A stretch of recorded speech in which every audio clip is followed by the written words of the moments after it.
नाशिक आणि रायगड या दोन जिल्ह्यांच्या पालकमंत्रीपदाचा तिढा नेमका कधी सुटणार असा प्रश्न आहे आणि आज तरी हा तिढा सुटेल का याकडे सगळ्यांचं लक्ष लागलंय। मुख्यमंत्री आणि दोन्ही उपमुख्यमंत्री आज एकाच व्यासपीठावर असणार आहेत। फडणवीस, शिंदे आणि अजित पवार हे आज विश्व मराठी संमेलनाच्या उद्घाटनाच्या कार्यक्रमामध्ये उपस्थित राहतील। कोस्टल रोडच्या उद्घाटनाच्या नंतर आज मुख्यमंत्री आणि उपमुख्यमंत्री हे एकत्र असतील। त्यामुळे नाशिक आणि रायगड या जिल्ह्यांच्या सहपालकमंत्रीपद हे शिवसेनेला देण्याचा आतापर्यंतचा प्रस्ताव होता, मात्र हा जो प्रस्ताव आहे तो शिवसेनेला अमान्य आहे। त्यामुळे पालकमंत्रीपद आणि सहपालकमंत्रीपद याविषयी जो प्रस्ताव आहे त्यावरती आता तोडगा निघणार का असाही प्रश्न आहे।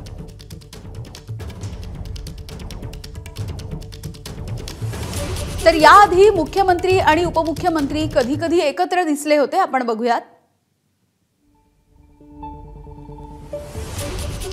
तर याआधी मुख्यमंत्री ज्यावेळेला दावोसवरून परतले तेव्हा 26 जानेवारीला कोस्टल रोडच्या उद्घाटनामध्ये फडणवीस आणि शिंदे एकत्र होते। 27 जानेवारी मुख्यमंत्र्यांच्या अध्यक्षतेखाली MMR जलसंपदा प्रकल्पांचा आढावा घेतला गेला। सह्याद्री अतिथीगृहामध्ये शिंदे आणि फडणवीस एकत्र बैठक झाली। त्याआधी शिंदे आणि अजित पवार यांची चर्चा झाली। 28 जानेवारीला मंत्रिमंडळ बैठकीमध्ये मुख्यमंत्री फडणवीस, उपमुख्यमंत्री अजित पवार यांची मुंडेंच्या संदर्भात, धनंजय मुंडे यांच्या संदर्भात चर्चा झाली। आणि आमचे प्रतिनिधी गणेश ठाकूर आपल्याला या संदर्भातली अधिकची माहिती देत आहेत। गणेश, आता आपण 4 वेळा ही भेट झालेली बघितली, मात्र आज पुन्हा एकदा हे सगळे एकत्र येणार आहेत एकाच व्यासपीठावरती। आज तरी यावरती तोडगा निघणार आहे का?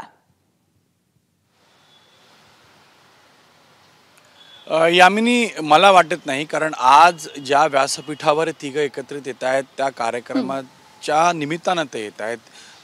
पालकमंत्री पदाचा तोडगा काढण्यासाठी तिघांना बसावं लागेल, एक पेजवर यावं लागेल आणि म्हणून 25 तारखेला डावोसवरून मुख्यमंत्री परतले, पण त्यानंतरपासूनच तिघेही आपल्या आपल्या कार्यक्रमात व्यस्त आहेत, खास करून मुख्यमंत्री। म्हणून अद्याप ज्या प्रकारच्या मागण्या किंवा जो एक प्रेशर टॅक्टिक्स शिंदेंकडनं होतोय सुरू झालाय, त्याला पाहता या गोष्टीचा तोडगा काढण्यासाठी एकत्रित बसावं लागेल आणि फक्त महाराष्ट्रात बसूनच चालणार नाही। तर मला असं वाटतं की यातला तोडगा काढण्यासाठी दिल्लीची वारी करावी लागू शकते किंवा तिथूनही काही गोष्टी महाराष्ट्रात सांगितल्या जाते, त्याच्यानंतरच यातला काही तोडगा निघू शकतो। कारण अजित पवार ठाम आहेत की आम्ही हे सोडायला तयार नाही, दुसऱ्या बाजूला शिंदे ठाम आहेत आणि मुख्यमंत्र्यांनी आपला निर्णय दिलेला आहे। म्हणून आपल्याच निर्णयाला स्थगिती दिल्यानंतर मुख्यमंत्री तो निर्णय बदलतील का, हा सर्वात मोठा प्रश्न आहे। म्हणून शिंदे नाराज असले तरीही यातलं विन विन सिच्युएशन काय हे काढण्यासाठी चर्चा करावी लागेल आणि ती चर्चा एकाच दिवसात होईल असंही नाही आहे। सुरुवातीला चर्चा करतील, मग त्यावरती काही आक्षेप येतील, काही सूचना किंवा काही मतभेद दूर करण्यासाठी काही ओपिनियन समोर ठेवले जातील, त्यानंतरच याबद्दलचा निर्णय होऊ शकेल। म्हणून 1-2 राऊंड झाल्यानंतर शक्यता आहे का हा निर्णय होऊ शकेल। म्हणून आज देवेंद्र फडणवीस मुख्यमंत्री हे दिल्लीत असणार होते, मात्र पुण्याच्या कार्यक्रमासाठी आणि मुंबईच्या कार्यक्रमासाठी त्यांनी आतला दौरा रद्द केला।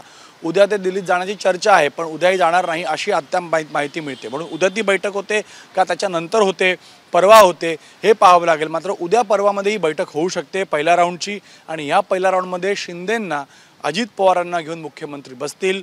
तिन्ही पक्ष आपल्या आपल्या बाजूनं आपली केस समोर ठेवतील किंवा ज्या अडचणी आहेत पक्षांतर्गत या पालकमंत्रीपदासाठी का एवढे ते ॲडमेंट आहेत याबद्दलची चर्चा झाल्यानंतरच त्याबद्दल पुढे आपण काय करू शकतो, दिल्लीत चर्चा करावी लागेल का किंवा दिल्लीतनं हस्तक्षेप करावा लागेल का, सध्या तरी तसं दिसत नाही। मुख्यमंत्री स्वतःच हे दोघांसोबत बसून निर्णय घेतील असं दिसतंय, पण एकाच राऊंडमध्ये ह्याच्याबद्दलचा निर्णय तोडगा निघेल असं दिसत नाही।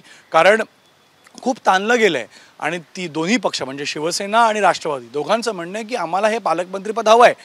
भाजपनं गिरीश महाजन यांना पालकमंत्रीपद दिलं होतं, म्हणून तिन्ही पक्षांचं खरं तर पाहिलं तर या जागांवरती आपल्या आपल्या बाजूनं ठाम भूमिका मांडत, फूट खाली ठेवत मागणी करतायत आणि म्हणून लवकर हा तोडगा निघेल किंवा एका राऊंडमध्ये तोडगा निघेल असं दिसत नाहीये। उद्या परवा चर्चा झाल्यानंतर पुन्हा मुख्यमंत्री बोलू शकतील आणि त्यानंतर काहीतरी विन विन सिच्युएशन समोर आणली जाईल असं दिसतंय। यामिनी, अगदी गणेश, धन्यवाद या सगळ्या सविस्तर माहितीसाठी। एबीपी माझा, उघडा डोळे बघा नीट।